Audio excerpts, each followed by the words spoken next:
do better in your piano class or whatever he teaches you? Is that what it is? Piano? Or yeah, it's piano. In the beginning of the class, when it started up, I didn't like how he kind of pointed me out a couple of times in front of the class. Also, he kind of like, our grades are supposed to be confidential, right? well, I don't know your grade. I could look it up, I think, but I don't think I have a right to. Maybe I don't know if I could see it. I think I don't remember correctly, but I thought grades were supposed to be confidential between students. Like, the professor's not supposed to, like, mention who got a high grade or who got a low grade. So I'm not really fond of the way he teaches, I guess. But I do agree that I do need to do better, because I was slacking a bit on practicing the piano. And despite grades, I think I might have 1 or 2 zeros, but that's because the class started a little bit late. I think it was like 2 weeks late, and I wasn't sure what book to get. So on the first official 2 days, I didn't have the book, so that's probably why. But yeah, I do agree that I have to do better. Well, if you have a complaint about him, you're more than welcome to complain about him. I'm not gonna complain. I'm just gonna do better and just show off that way. Yeah. Well, that's fine. But I always tell my colleagues to let me know. You don't have a scholarship from us, but you do need to pass your proficiency. Yeah. And that affects your major. So that's important, because you don't want to waste time and money, because you have to take it again. And he did say that you're barely passing, but Oh, piano's relatively easy for me.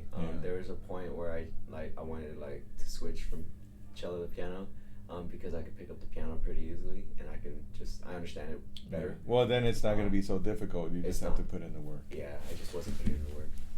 No problem. Oh, sorry. Someone's writing me about a lesson, and I'm not. Don't tell them what I said.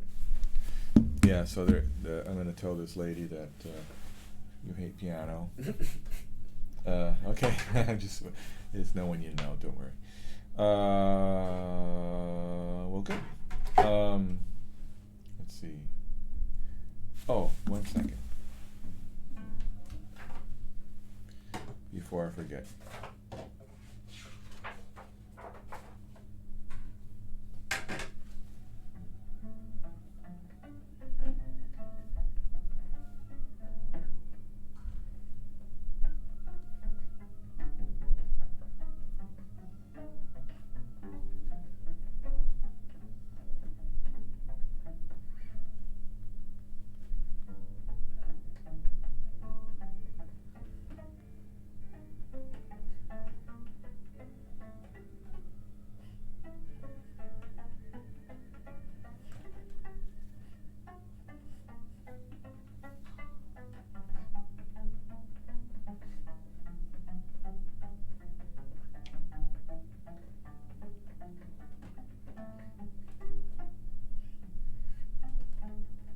Okay.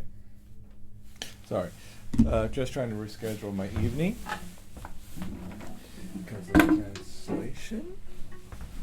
Okay, so let's talk about the 7 steps. Okay. Let me just leave them here. The 7 steps, I want you to do them every day, and you want them to be kind of like part of how you play, how you warm up. And it's going to help your flexibility, et cetera, et cetera. Do you like that rubber band, by the way? Yeah, I've been using it. A lot of people I noticed Stephanie, she was like doing this with her thumb anyway, with pinky. And so the point about keeping it underneath the rubber band is to keep the flesh of the finger on the frog. So turn your bow around this way, and then flex your fingers by pushing gently on your thumb. Try not to move your wrist. This is moving the wrist. This is not. Now, let's do something. Move the bow forward and back. Sorry. Yeah. Now up and down. Now let's do circles. I'm feeling my pinky, index, and thumb. So go forward and back. So let me show you. Forward and back. Make sure your thumb is right on that tip. Now up and down. Now watch this. Go forward, up, back, down. That's the circle. Forward, up, back, forward, up, down. You see? Forward, up, back, down. Forward, up, back, down. Now go back, up, forward, down. Right, so you can do the other way. So you can do this way, do this way. Okay? Yep. Now,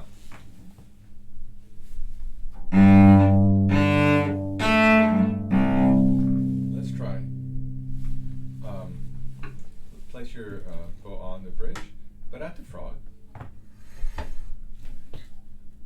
On the D string, G string area, right in the middle.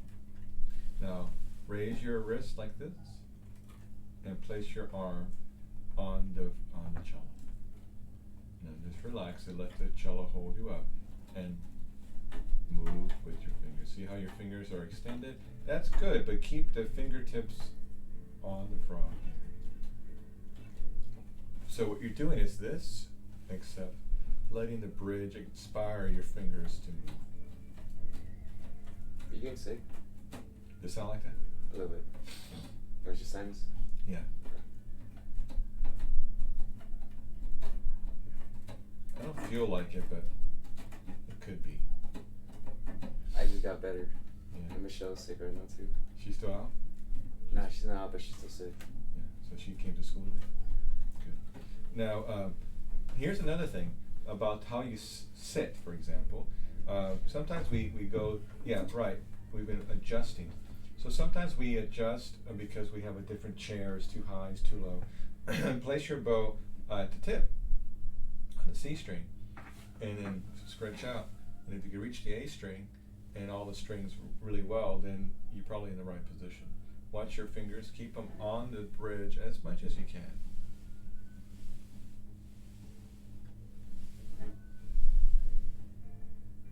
There you go. So now, so this is a good way to check to see if you're in the right position. And at school, it's not such a big deal because we usually have these nice chairs in the orchestra and in the practice rooms. But say if you go home, you play somewhere and the chair is too small, they just have a folding chair for you, etc. This is one way to check. This is also a good way to teach. So you could teach your students like, give yourself a little more space there. Go forward. Yeah, stretch and come back. Bend your elbow. Look at my elbow. See? Now I'm going to stretch forward. I'm really just thinking about the elbow, and then going up. Go all the way down to the cello. Touch the cello. Yeah, more. Be more extreme. Yeah. Now go forward. All the way. Yeah. See how far you can go. What I'm trying to do is help you guys understand what's the space in front of you, what's going on. It seems like you guys don't understand that, and sometimes even I don't understand it either. Like, because we get used to bowing a certain way, you know what I mean? Like doing something like just because we always did it that way. For example, here's my bow on the A string, but I'm really close to the D string. Look at all this space. Now this has an effect on my sound. So if I play.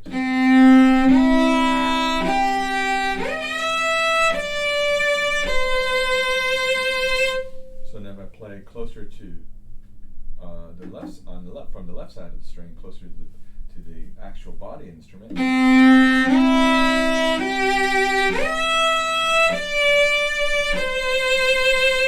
Do you hear a difference?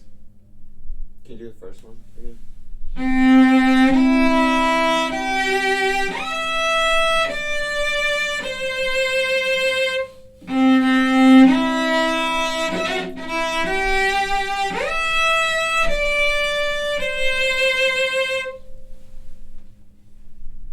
tell a difference? What do you do with your body? What's the difference? Well, Oh, the sound. Can you placement. tell a difference in the sound? Sometimes. Okay. So this.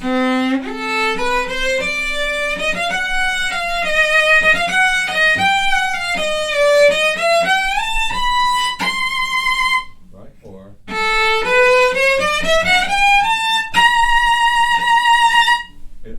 It's easier actually to get a brighter, louder sound. And why is that? Because I have more leverage. You know, I have to get this up a little bit, and I'm angling this way. Same thing with the bass of the cello. If we're playing a C sharp, we could turn the cello around.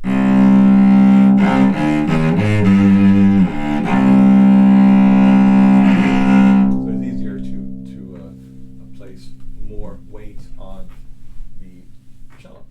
Okay. Now, let's do our string crossings.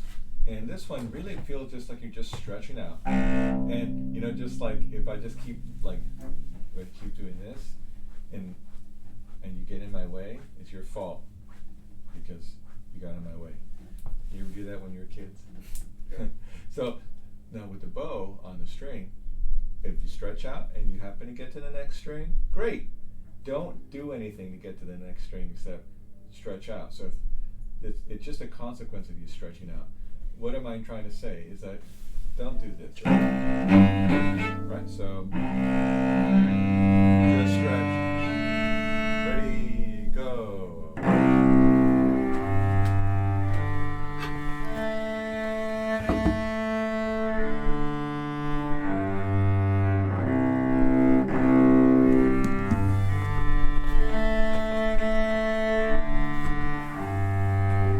Do it from the A string.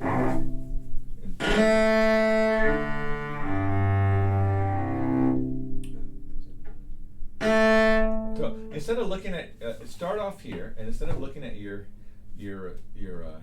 strings, look at your elbow. We're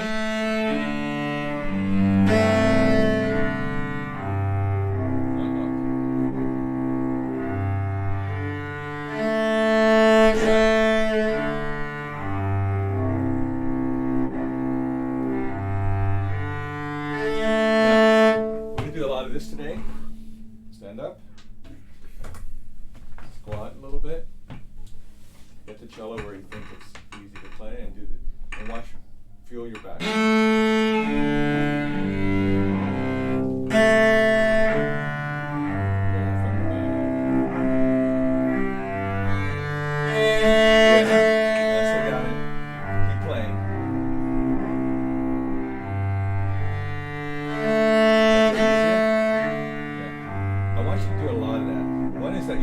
So you're lifting weights, and I want you to connect to those strong muscles.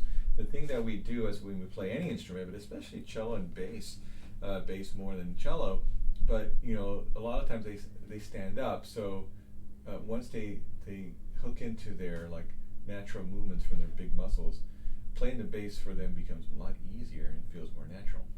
For us, we're sitting, so we disengage those back muscles because we're sitting. It's kind of like when we drive, you know, and then we get kind of tired. But anyway, what I'm trying to say is that as we play, every once in a while, if you're playing something that's easy, quote unquote easy for you, I want you to play standing up and engage those back muscles. I think it's going to help your general tension that you're building up and making you understand what muscles to use because you're using just this. Yeah, I don't think I use all my muscles in like daily activities because it may sound dumb, but I'm realizing like as I walk or something, I'm like, well, I'm not using this muscle to walk. Yeah. This is why this hurts. This is why I'm walking like this. Yeah. And I realize when I'm working out, I'm not like using the muscles correctly. So. You ever get a trainer? Awareness, no. Don't you get some like training at? We can get training, yeah, for like a whole semester for like $15, I think. You should do it.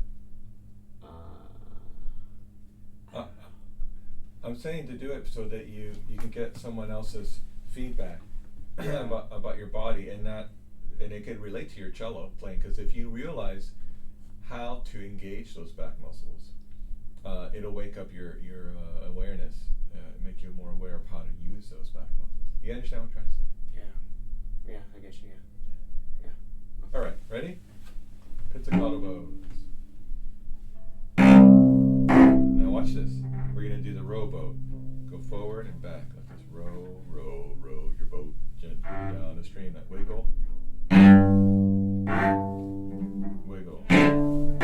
A string rowboat. Wiggle. Now relax. Rowboat.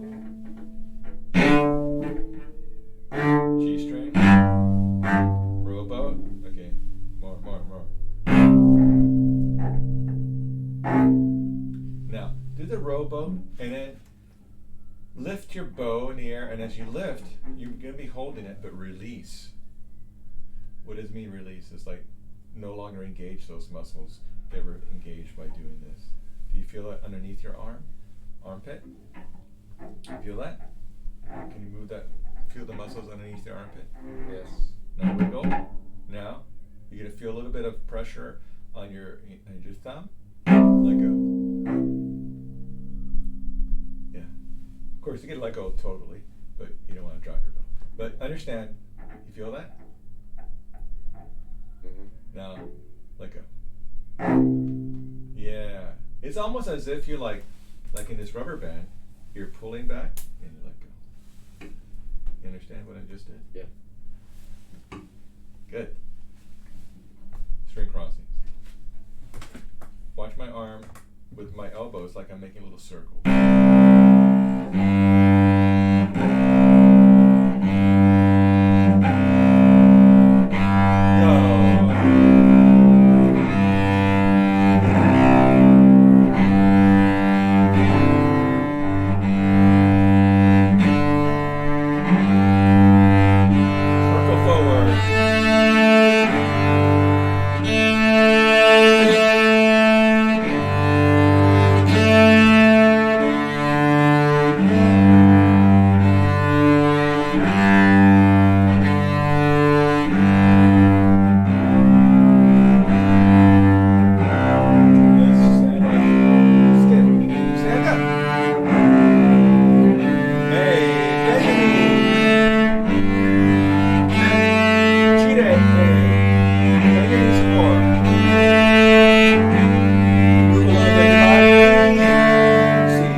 You want to look like is an old man dancing that used to be like, he used to dance when he was younger. And he just remembering, he's like, okay. It's like I used to dance. They don't know how cool I used to be. I used to be the coolest one. Now I'm just this old viejito. You know what I mean? Yeah. And even like they dance kind of like, you know what I mean? So just a little movement. You'd be surprised how much that would cure your dilemma here. Ready? Just that one. Just.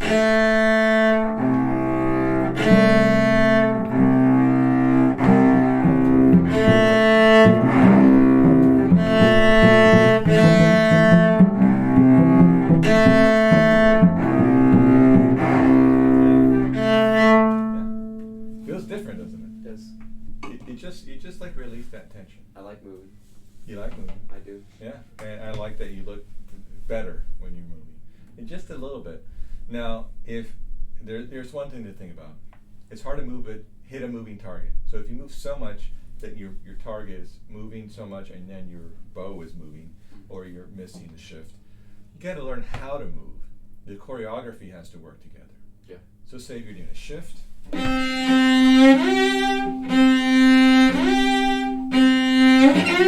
Right, you move too much. Yeah. So it has to work to your advantage. Okay, next. Harmonics, we're going to add the first finger in first position. And so it's like this. And 4, 2. So the 2 and 1 should, the last 2 should be the same. That guy's cool. Ready? And. Wait. It's 4. So 3, 2. you're doing like this, right? Just, can you calm down your fingers? Ready, go. Okay, your fingers are 2 together. 2 and 3 are 2 together. Like too close? Yeah. I can't. Either I keep it there or do I just let it relax? Well, let's do some. Let's do something different. Hold your fingers out like this. Left hand, right? So with your wrist, your right wrist, take it, put your bow down. Put your right wrist in between your index finger and middle finger like this. The other way, like sideways. Yeah. Now go all the way to the bottom. Now relax your fingers to curve them just slightly. Now twist it this way. Yeah, relax. And just like kind of massage it. Oh, I remember. We did it before. Yeah. Now go all the way down, all the way down. Do it slowly. Anything that you do with your fingers with stretching, do it slowly. Do it for like less than a minute. Don't do more than that. Okay. No, all the way down to the bottom. You're doing it wrong. Yeah. And look at my skin.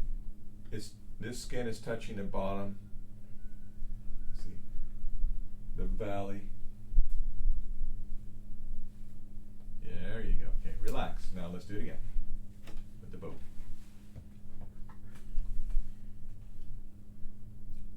Four, 3. Arm, elbow a little higher, just a little higher. Go.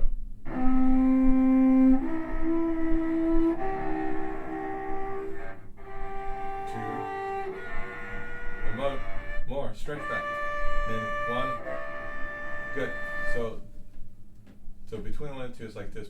2 and 3 is more like that, not like this.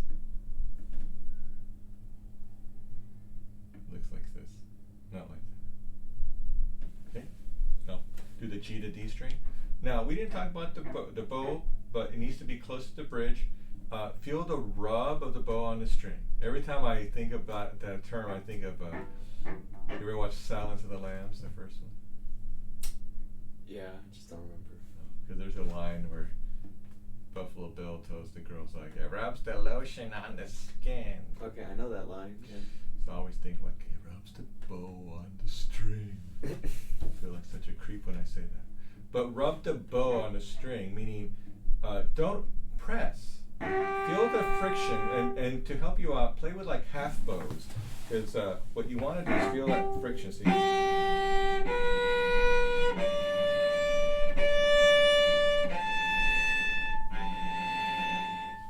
Okay, friction. Go. Stretch back. On the bridge. Wait, bridge. Almost. Stretch. Stretch. There it is. Now you notice there are 5 reasons why we play out of tune. One is you're tone deaf. That's not possible because it's a very rare condition that people have, tone deafness. There's like an official term for it, I forget what it's called. Something scientific, right? 2, your strings are out of tune. 3, your fingers are literally in the wrong place. In this case, it happens that your fingers could be in the wrong place. 4, you don't have enough pressure when you haven't stopped the string. You don't have enough pressure there. And finally, the 5th thing is because your bow doesn't have the correct weight position near the bridge or away from the bridge, and bow speed balance between those 3 to make it sound good. So, in harmonics, in this exercise of harmonics, we get to play by the bridge. We feel the rub of the bow on the string, so we're working with friction, not so much like thinking about pressing and putting weight on there. It's better for you because you're not overexerting yourself, thus making you're overworking yourself. Next, your fingers have to be in the right position, so it's really helpful. And there's another like overarching benefit here, is that you're hearing like ringing tones, the bell-like sounds, the harmonics. So when you play regular notes, it's as if you know what to listen for. I keep talking about ringing tones, and some of them are really obvious, and some of them aren't. So the more of these harmonics you play, it's like you get to know the vocabulary of ringing tones. You recognize it. It's all about awareness, isn't it? Yeah. Like if you understand a concept, then you like see it like every day, and you know what I mean, like. And then you see more because of that concept. Yeah. Yeah. So harmonics are like, it's like a hidden world, and the more you play them, the better you're gonna get at just like understanding where to put your fingers, and your sound will get better. We'll prove it in a second. So now let's go to this one.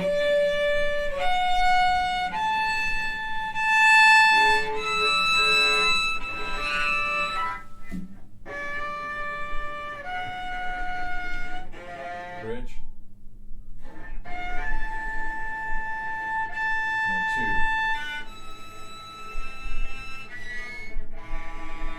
2. On the bridge. Now, yeah, freeze. You should have stayed up there, but I just want to say, from the middle harmonic here, see, that way, to the bridge, the notes ascend or get higher. From the middle to the nut, they get higher. So it's a mirror image from the middle to the bridge, and the middle to the nut. So if you hear a note that's too low, you got to do this. Now, it's really easy to play an arpeggio like this. Sorry.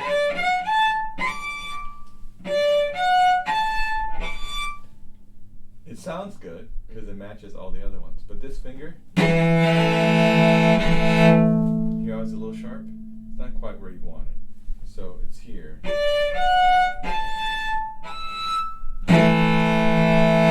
Right in tune.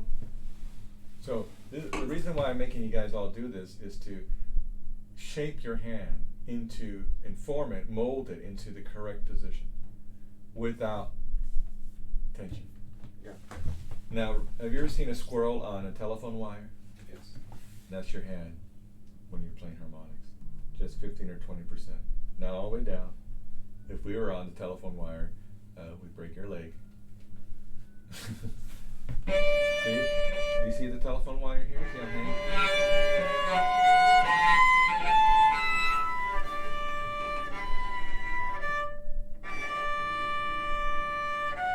Stretch back a little bit.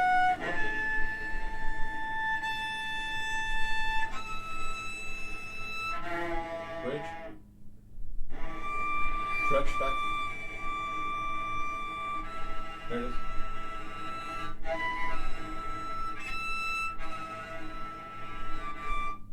So, watch. Stay there. Don't move your fingers. I'll do it with my bow.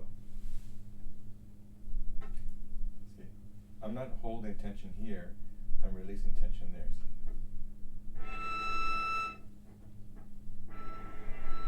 You're holding tension and you're going. So you're over pressing. Yeah. Hold your bow like this. And point to me. Yeah, so when I put my bow down, you're doing like this, like a whole, like, make it a little bit stronger. You're kind of like doing like this. When I put my bow down on the string, I'm doing like this, see? I'm still holding, hold me up. But see, I'm doing this instead of holding, squeezing, I'm resting. So the rub is this way, instead of like squeezing. So release that weight into the string. Okay, last one is the A string, and because there's no other string above it, no E string, we're going to play the 2 twice and the 1 twice, like this.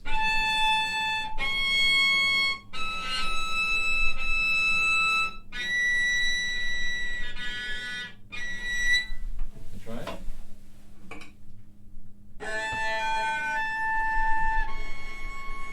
Good.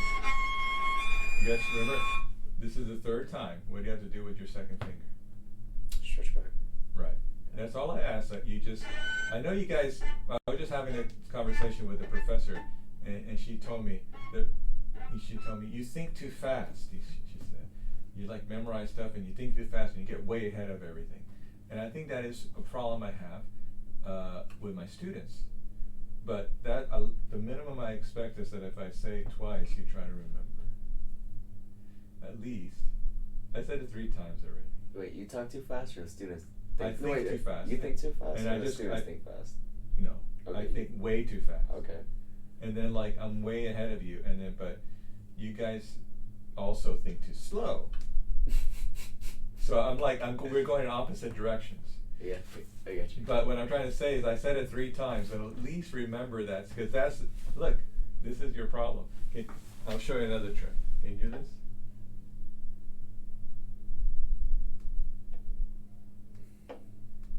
Work on it. It doesn't actually go. No, it takes some time. What? Here's the secret. Touch, like feel like the inside of your fingers touching. No, do that. No, feel the inside of your fingers touching. Now do that. Understand? You gotta feel that. Okay. Okay. Yeah. Yeah.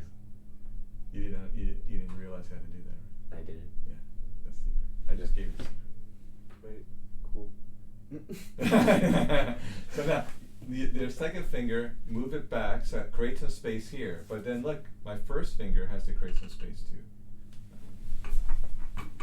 Okay, ready? 2 twice, 1 twice. By the bridge, relax. Oh, let me. Yeah, you're a little uncomfortable there. Oh yeah. Now you're getting too close, dangerously close to the wall though. Wait, is it 1 1? One, like this, see.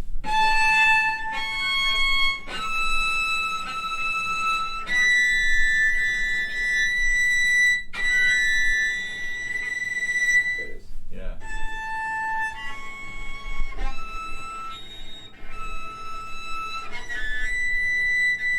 Okay, now, first finger. I want you to play that first finger. Higher. Too high. Okay, free. Don't move your finger. Now, try to relax it there. You know, bring your arm forward, keep that same spot. We're going to play that B for a while until you feel you got a really clean, pure sound on that harmonic. And then we're going to transition into a stop note with the same bowing technique, but with a finger that's fully down, 100%. Okay? Good. Move the bow, point the bow closer to the cello.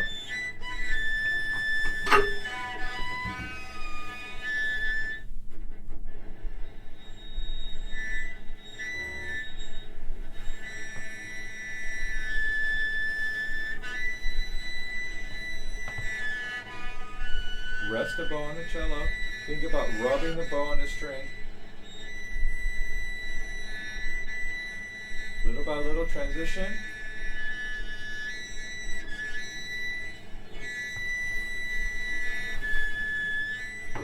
Transition. Into what? Stop note.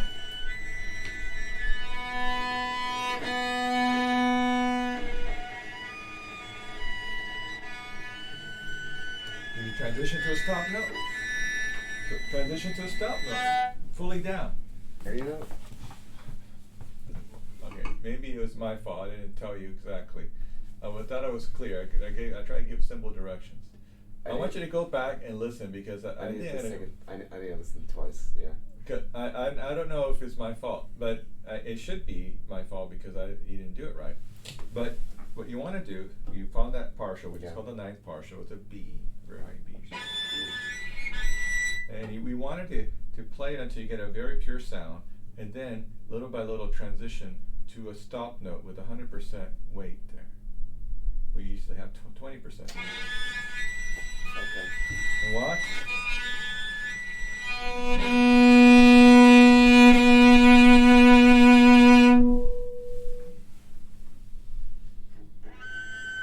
There it is.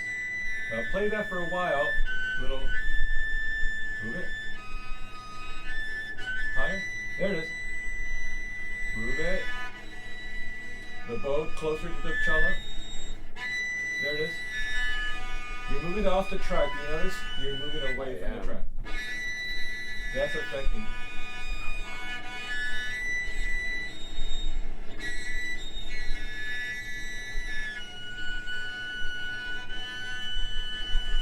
There it is. transition. Keep playing. Relax into that note, vibrato a little bit. Okay. Pick up your bow. Did you hear that it was ringing? Yes. That is the point. Is that you want to have this ringing tone with a undercurrent of these harmonic sounds. And sometimes it's obvious, sometimes it's less obvious. But if you could kind of tune into that, you'll sound a lot better, and you play a lot more in tune. Someone's looking for you. Okay, next, ringing tones. Ready? Go.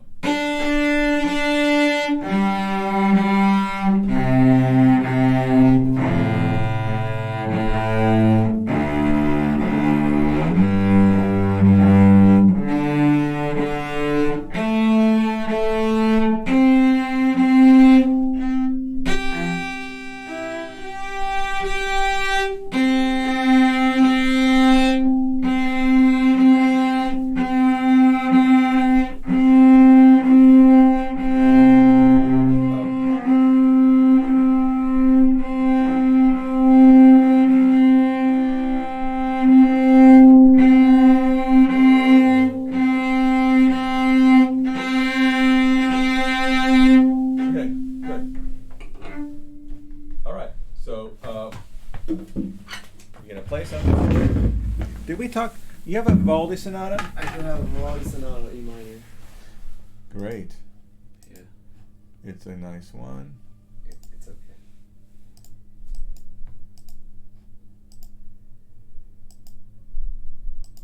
I have trouble getting a good sound with the largo because it's slow. Yeah. Yeah. Well, let me just update this real quickie.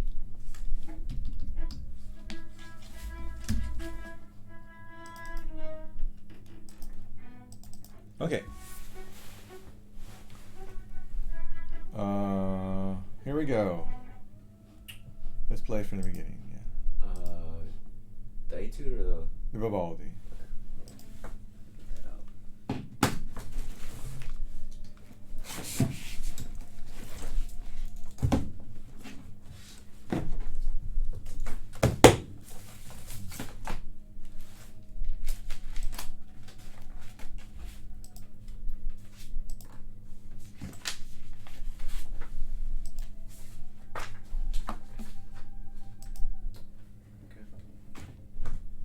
You ready? Yes. Okay.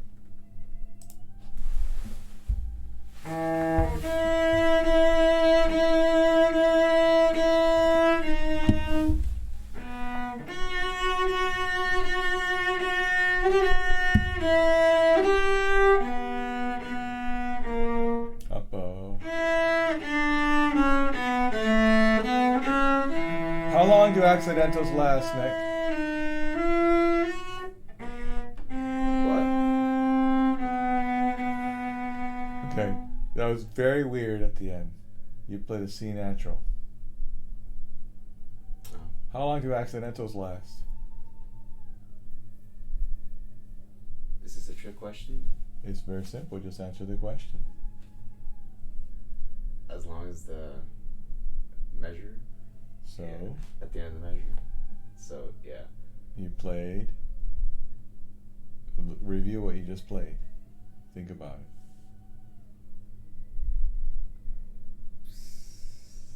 What? Okay. I played the wrong note. Where? The last measure. That's one, but there's another wrong note. I gave you one answer. The measure before? A sharp. There's another A sharp right there. Mm-hmm. This is a whole measure. Yeah. Sorry, I feel kind of slow right now. I don't know why. Yeah. Well, I could give you some money, and you could get us a cappuccino. That's A sharp. A sharp. A sharp. That's an A sharp. Yeah, there you go. Okay, I'm gonna put some bowens in for you. Is that supposed to be a? This is that supposed to be is that the right note? Yeah, It that's just sounds weird. it's an E.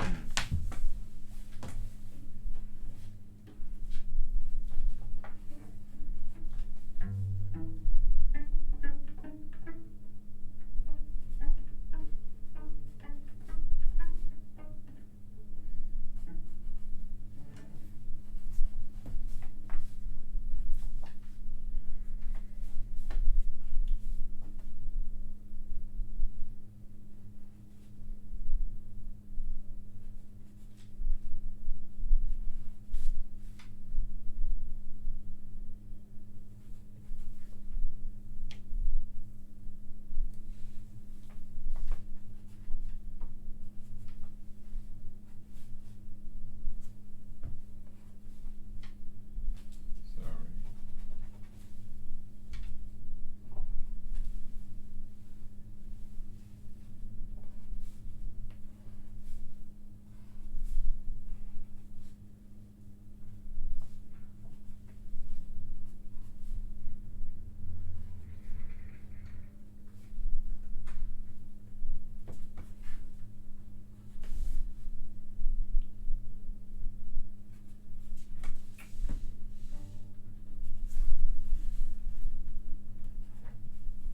Okay.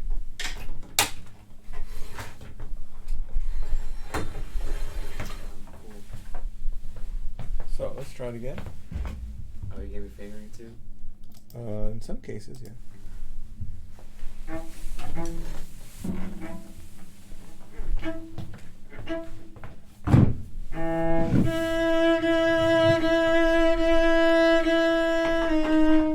Did I put a trill on there?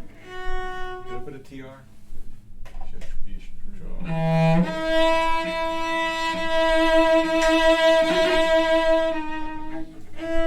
start with one.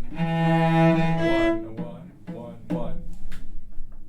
Why would you start with a one there? You just said one.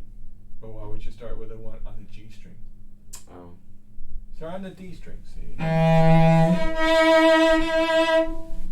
It's a lot easier. Here's a rule, more like a guideline. The longer the string length, the better the sound. So whenever you can have like a longer string length, see this, instead of, it's better. Now if you had a Stradivarius and wanted to show off how awesome your cello was, maybe you could do that, but just generally you want So just start up, both up, go.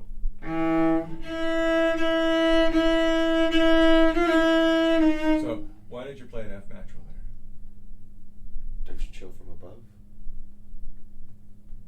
Is there an F natural in the key signature?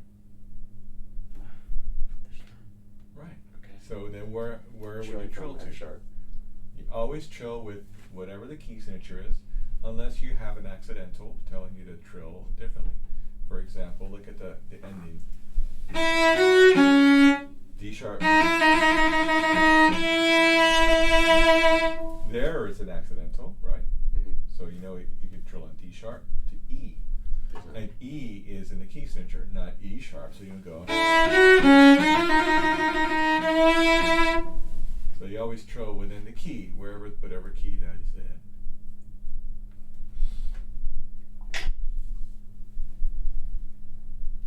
Okay.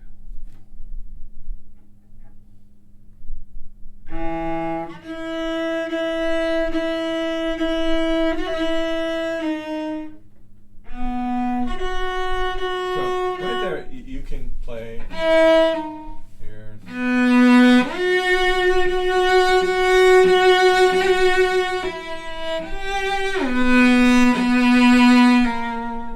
Just stay on the A string, make it pretty. It's prettier on the A string.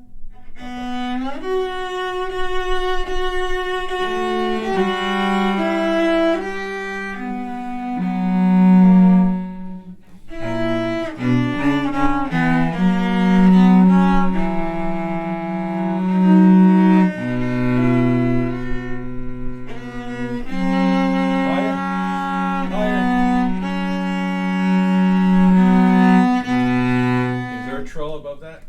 Did I put a TR? Yeah, there is. Okay. So where would you trill in that one? To where you're trilling from the... The C sharp to what? Oh, you're trilling to the D? I thought it was coming D to the C sharp. Well, okay, but you can do that if you like. But what note is above C sharp? It's D. Natural, yeah. Yeah, D natural. Okay. So how do you determine whether to trill from above or I don't below? know. Isn't it depending on the time period? A lot of people will trill from above around this time period. Okay.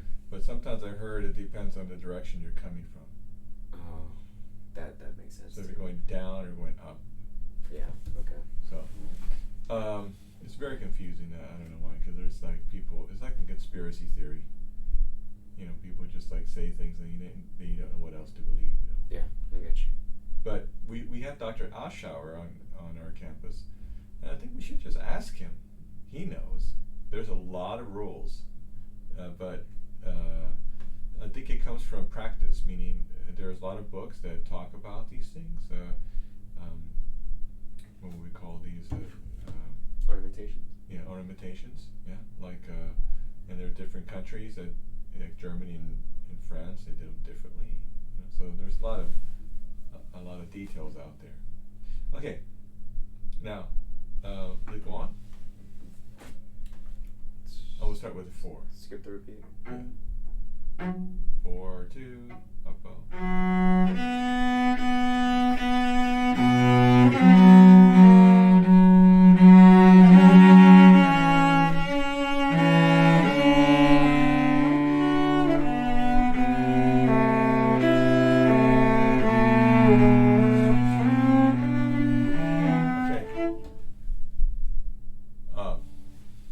When you go, watch my finger.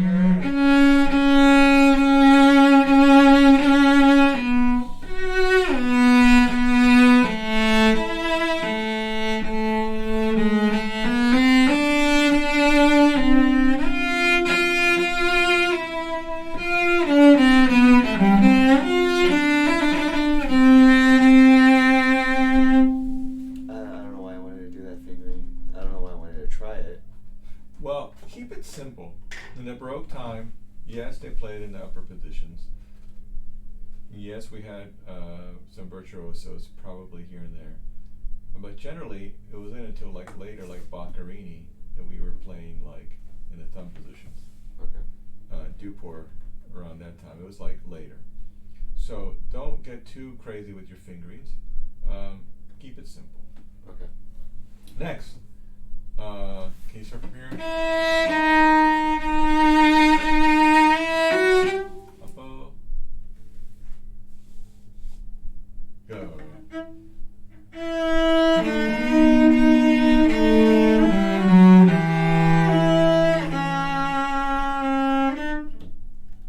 Mark it.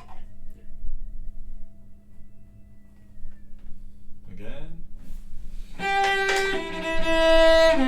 And go.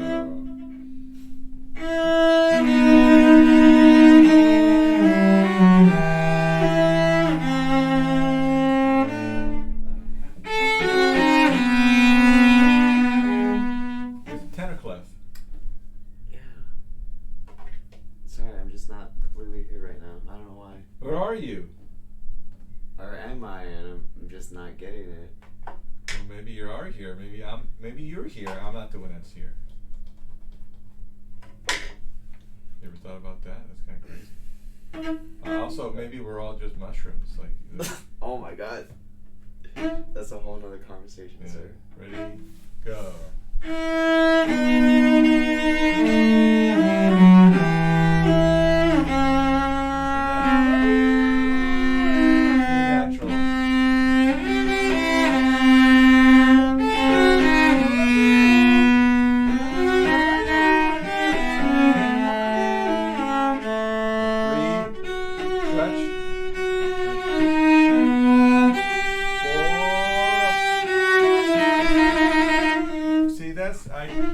Why would you do that? What? Trill to F natural from D sharp. Is that an E sharp? No, it's not an E sharp. I meant to trill don't know. I thought trill and I just trilled. I didn't think about what note Right. I was coming from. You need to think about what the note is above that note that you see. There's a D sharp, there's a trill, you should trill above. I'm saying the note above is an E. Yeah. Not an E sharp, not an F natural. So you trill to a third finger, you just trilled randomly.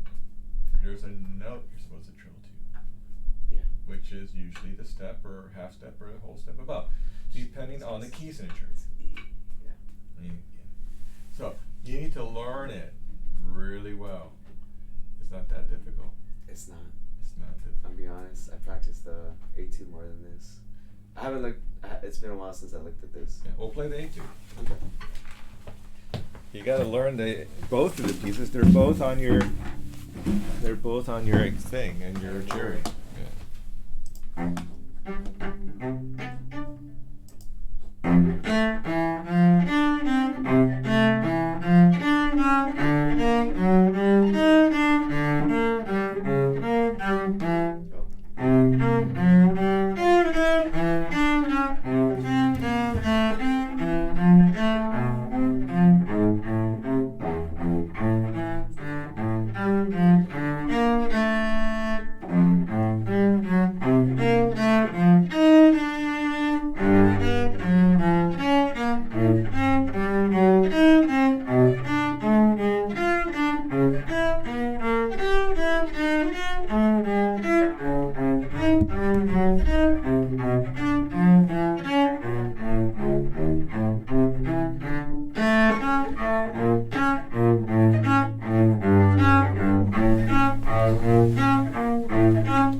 Through it, but once again, how long do accidentals last? The whole measure. There were several times where you didn't play the accidental the whole way through. I know. And sometimes your hand was in the wrong position, but oh yeah, I'm aware. Yeah. So, by the way, there is a pattern there when you go.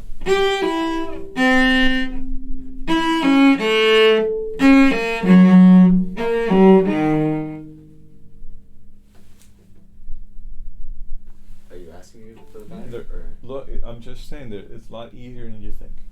A lot of people just worried about fingers, worried about bowings. Look at the patterns and see if there's something there you can help you out. Okay. So.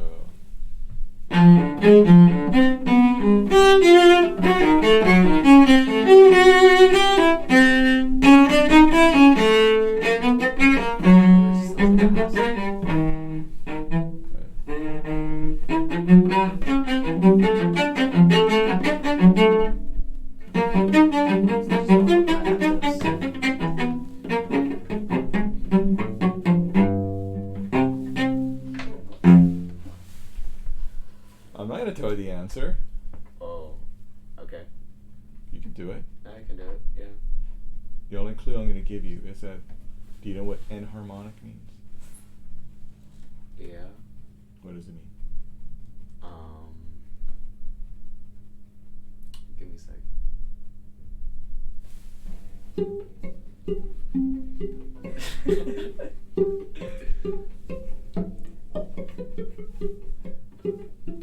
I know the concept, I just don't know. I can't explain the definition right now. I don't know. I'm just not completely here right now. I don't know why. We're not completely here right now. You're the one that's in reality. I am in reality.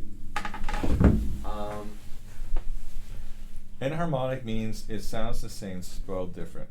Like say Oh, well, yeah. E natural or E F natural, F flat. I know that. So that's what a clue. You're going to find these patterns, but sometimes you have to go to the enharmonic spelling. You've got to reverse the spelling or flip it. To find the pattern. Correcto. So, you want a coffee? Simplo. Yeah. Yes, please. Well, I need a coffee. If you don't mind, I'll course. pay you a tip with coffee. Of course. I'll go on Coffee a coffee run. Cappuccino with heavy cream. Heavy cream. Heavy cream. Don't put milk in that. It has too many carbs. Gotta stay away from the carbs. Dude. If you ruin my diet, Nick, I'm gonna fire you. I don't want that. Ooh, big yikes. You can get a triple espresso or something. You probably need it right now. Oh, I'm sure I do. You know, but you have to tell you something positive here, Nick. You played the whole thing without like cramping up. I mean, maybe. Well, towards the end, like the last system, I started cramping up because like I realized everything I did. Cause like in the middle, once I started like playing in different positions and like out of wrong notes, I was already aware of that, and I was just like. Yeah, but what I'm saying is you got through it without like I did. cramping up. Yeah.